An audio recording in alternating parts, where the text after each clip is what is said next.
So we just walk along, we just shake a little bit in the ground. So it's really just sprinkling on top of the feed that you already have. Yes, that's it.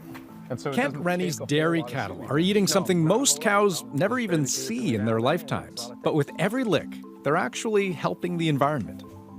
It's a bit of a weird idea. It's a different idea for sure. And, you know, we said, well, we'll give it a try, no harm. And we seen a difference and liked the idea. So here they are, cows on the cusp of something big. They don't really look any different from your average run-of-the-mill dairy cow, but it's what's going on the inside that's capturing the world's attention. You see, a lot of methane comes out of a cow's mouth. Some also comes out of the other end. But these cows have managed to reduce their methane emissions by 20%. Feeding them seaweed. Seaweed? Yeah. Do the cows like it? Yeah, they love it because it's salty. It's probably the main reason they like to eat it. Here's what we got. There's our Irish moss. There's our fufu. There's our rockweed. This is Joe Dorgan over in Tignish, PEI. He used to milk cows for a living. What did you call this? Fufu? Fufu. There's a real name for it is Fusilaria, and then there's a Latin name, but that's all bullshit to me. I don't know what all that is. We call it fufu. The way the story goes, many years ago, Joe was looking for new organic ways to feed his cows. He admits cutting methane emissions wasn't exactly top of mind. How did you even get the idea that if you fed seaweed to cows, maybe it would do them some good? Well, I knew, I always knew that it was good. The old people, they used it for their fertilizer and for their animal minerals and stuff for their animals years and years ago. So when I changed my my dairy herd organic, I wanted a source of mineral. So I said, let's use what we got. So Joe, walk me through the process, how you turn the raw, dry stuff into what the cows This is eat. our raw product. Yeah. Put in here, goes up the conveyor belt in the hopper here, goes into our drum system. That takes out the rocks, the sand, as it's going through this here. That comes down into those tubs. It goes through our processor here then, or hammer mill, whichever you want to call it. And that does all the chopping. Oh, so it's breaking up the That's clumps of breaking seaweed it all into up. something Yep. that... Okay, so that's what I was seeing over here, That's which is... the product right here. Oh, I see, just kind of this... That's the finished product. Like a little powder almost, right? Yeah, yeah. We figure it's trying to find a solution to a problem we didn't create, so.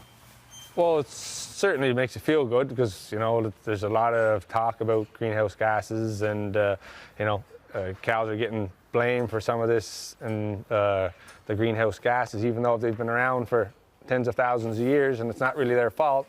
If we can help with this problem, then that's great. I wonder, can you make money from it too? Well, we're hoping down the road we'll be able to sell some carbon credits from it, but you know, it's not why we're doing it. We started out doing it to improve cow health, and anything else that comes along is a bonus. Is that something though that could be quite lucrative? Oh, it could be for sure, because methane is, you know, quite more potent than carbon from the car. So, yeah, that's got possibilities to be an income. Back in Joe's corner of the island, he too sees the financial benefit of this fix. He just needs more farmers to take notice.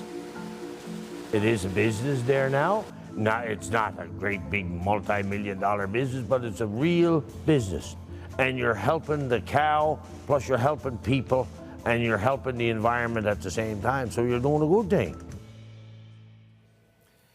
So Joe talks about helping the cow, and this was what he was really interested in all along. His cows seemed to give more milk, have stronger reproductive cycles. Even their offspring were healthier. A lot of that's been backed up by science, believe it or not, because methane is effectively wasted energy. So less methane is a good thing. But from here, the story actually gets really exciting because Joe's discovery is tiny compared to what might be coming next. The same researcher who tested Joe's cows, proving they were emitting less methane, ended up going on a worldwide search for a better seaweed that might reduce methane emissions even more. And he found one. All the way in Australia. Asparagopsis taxiformis is the name of that seaweed. Only grows in warmer waters, but listen to him describe what happened when he tested the stuff in the lab and got a methane flatline. So I redid the experiment and I got the same result again. I was even doubtful the second time because I was seeing no methane at all. It was a complete inhibition, or at least below detection, which is so low, you might as well say that it's gone, because I can measure 99.999% of a reduction. So eliminating methane altogether, that would be something. Rob Kinley has since been testing the seaweed in live animals and is planning to release the data in the new year. But look, he's already telling us that the findings are better than even he could have expected. So we'll wait for those. He thinks it'll turn the industry on its head.